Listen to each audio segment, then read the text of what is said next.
Welcome back to my channel. You already know it's your boy Hood Diggity, the Rock Reactor, back with another video. Yes, sir.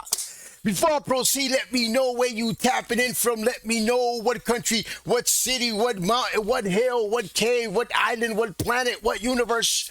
Let me know where you at. Represent your hood. Yes, sir. A plethora of peace to my Ukraine. An abundance of love to my Ukraine. As I stand with God, I stand with Ukraine. Yes, sir. I'm very excited. I don't know if I should be excited, because normally you shouldn't be excited with other people's mishaps. But sometimes you have to be excited because you have to think of all the things that are prevented sometimes by causing other people's mishaps. And I normally don't do this. This is the first time I'm ever going to cover something that's really not music related. But I am just excited. I seen this and I said, you know what, man? I'm going to dive in. I'm going to cover this.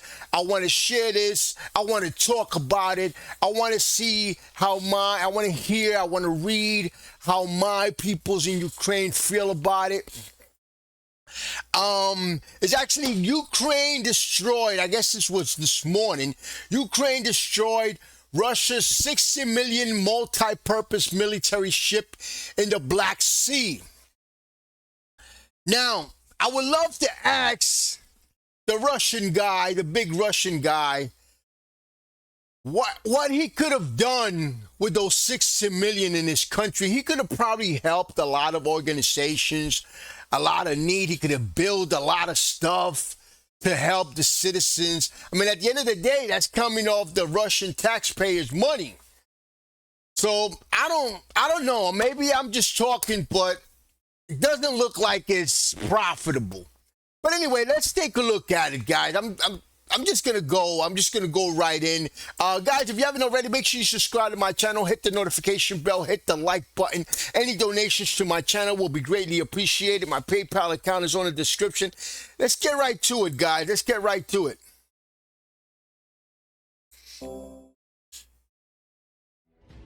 The main intelligence directorate said that on September 10th, its special forces tracked down and successfully struck an expensive Russian Black Sea Fleet ship near Novorossiysk.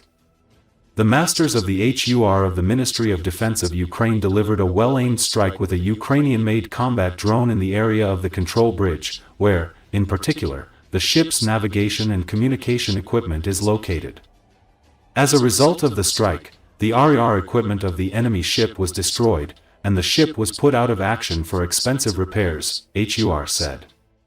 It is noted that at the time of the attack, the enemy ship was conducting electronic reconnaissance and patrolling the approaches to the Novorossiysk Bay, where the Russians have currently registered the remnants of their Black Sea Fleet. The ship was impressed by the MPSV-07 multipurpose vessel project, which the Russians put into operation in 2015. It costs about $60 million. In total, Russia has 4 such vessels. The MPSV One down, 3 to go. 07 project ship is equipped with diving complexes, remote-controlled devices, side-scan sonar, and PR means. It can be used for bottom surveying. The ship's power is about 4 megawatts.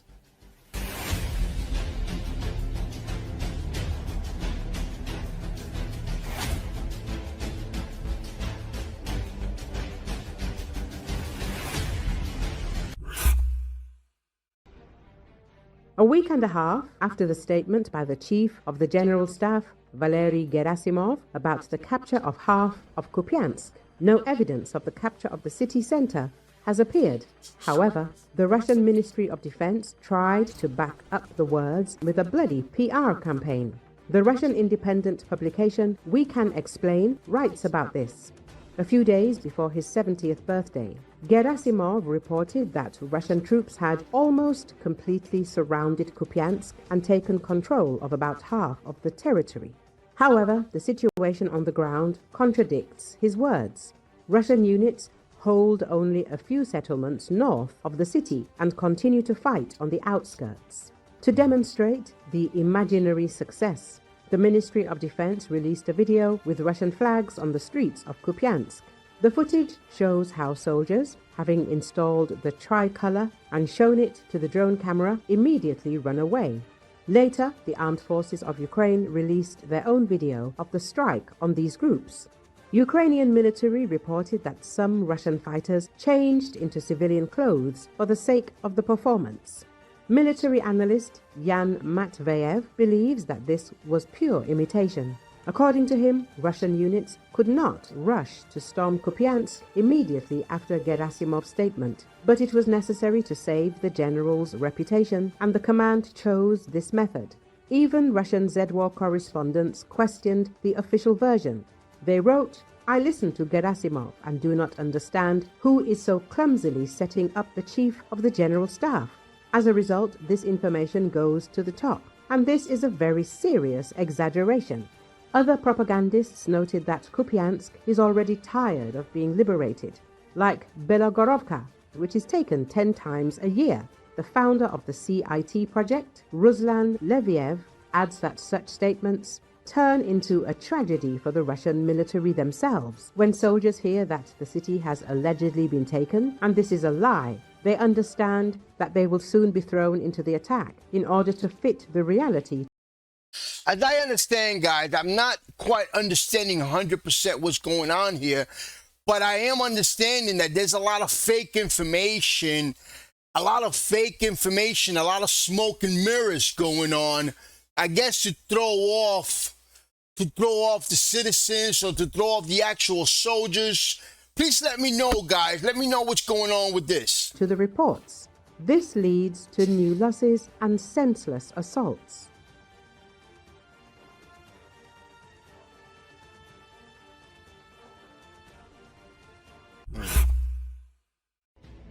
During the liquidation of the narrow Russian penetration near Dobropilyaby, our defense forces, several brigades of the Russian army, may be encircled at once. This was stated by military expert Mikhail Zyrokov on the air of Radio NV. At the same time, according to him, the Russians are continuing this tactic and have organized 3 more guts on the front line in Dnepropetrovsk region. The situation near Dobropilya is clear. The Russians were unable to cope with the cover of this gut that they pulled out to the Dobropilya area, and now they are getting it in the neck after the General Staff transferred the most combat-ready units here. The Dobropolye gut, it will be eliminated in the near future if the situation does not change dramatically. Guys, what do they mean by a cut? A gut. The Dobropolye gut. The most combat-ready units here. The Dobropolye gut, it will be eliminated in the near future if the situation does not change dramatically. Several brigades may even end up in a cauldron there. They will have no chance, Zyrokov commented. However, he added that this may not happen if the situation changes and, for example, the General Staff is not forced to transfer the Azov Corps to another direction. In a month of active hostilities near Dobropilya, Donetsk region, Ukrainian units from the Azov Corps of the National Guard of Ukraine and adjacent formations captured 69 Russian infantrymen. According to official statements, the active actions of Ukrainian forces allow them to hold positions, deter the enemy's advance, and stabilize the situation on the front. The captured Russian servicemen expressed gratitude to the defenders for preserving their lives and pledged to abide by the Geneva Conventions during detention. The Russian armed forces attack failed. The defense forces stabilized the situation, and these soldiers were just lucky to survive. They were taken prisoner by soldiers of the 4th Operational Brigade of the National Guard of Ukraine, Rubies, and the 82nd Separate Air Assault Bukovina Brigade, 1st Corps of the National Guard of Ukraine, Azov. The total number of prisoners for the month stands at 69 occupiers. It is also noted that as of September the 5th, more than 2,400... Guys, so what happens when the Russians, when it's vice versa, when the Russians capture Ukrainian soldiers? Do they kill them? Do they kill them right away? Do they execute them? Or do they hold them in prison as POW. In other words, do they also follow the Geneva Convention? Do they go by that rule either?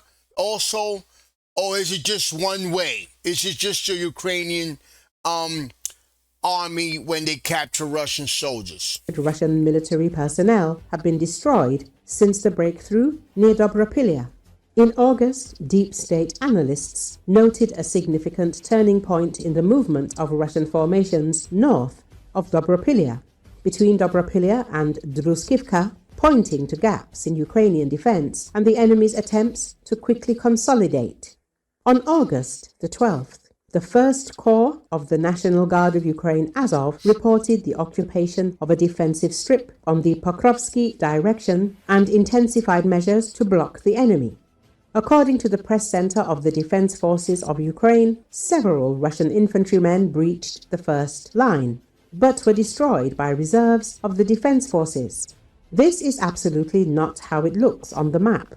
It's not that they took control of the entire route they had traveled. No, they traveled along the route and tried to hide somewhere in a basement. But of course, reserves from Ukrainian forces then rushed there to drive them out of that basement and destroy them, said spokesperson for the OSUV Dnipro on August the 21st. The General Staff of the Armed Forces of Ukraine reported the clearance of 6 settlements on the Pokrovsky direction.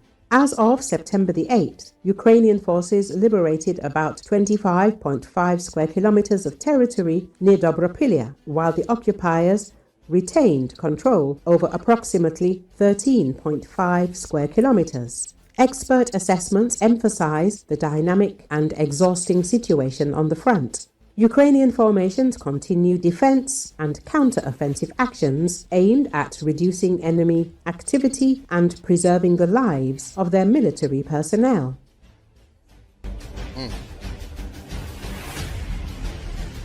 It ain't no joke.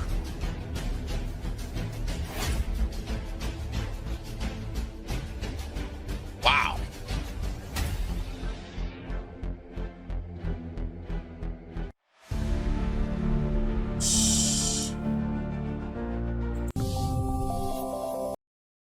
Hold on, guys. Hold on. I messed it up. Hold on. Let me watch it from here.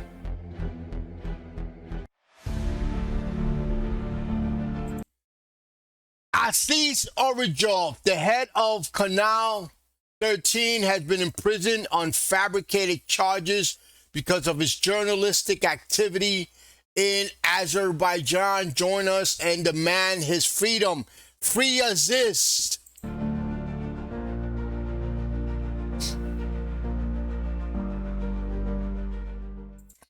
You know, guys, I wanted to say real quick. By the way, let me know what this was about. There's a lot of stuff I quite didn't understand because it was talking about terminologies that I don't understand. And a lot of towns that I did not quite understand. I did understand kind of like the strategy and what was going on in the battlefield. But I did wanted to say this real quick, guys. My knowledge of when this war started was, I believe, 2021. I believe, guys, correct me if I'm wrong. And I remember when it first started that I was watching it. It was around the pandemic time. I thought, and I'm going to be honest, I thought as big as Russia is and as small as Ukraine is compared to Russia, because it's big, it's way bigger than my country. I live in a little island. But anyway, I said Russia is going to annihilate Ukraine. This war is only gonna last a month at most. And here we are about what, 4 or 5 years later? I guess about 4 years later. And Russia still has not been able to win this war. That tells you not only how strong my Ukraine is, but it also tells you how not so strong Russia is. We thought that Russia was big, you know, like United States big as far as military strength. And if they haven't been able if they haven't been able to win this war, and something else is, it doesn't even look like a war. It looks like it's just a straight up an invasion attempt. They just want the territory. But anyway, it just tells you how strong Ukraine is. Ukraine, I support you 100%. Let's keep fighting. Let's keep resisting. Unity is the key. Unity, support for each other. Let's continue to support the troops. Slava Ukraine. Let's that's all I basically gotta say, guys. Slava Ukraine. Subscribe to my channel, hit the notification bell, hit the like button. Any donations to my channel will be greatly appreciated. My PayPal account is on in the description. Love you, Ukraine. Peace, love, and God bless.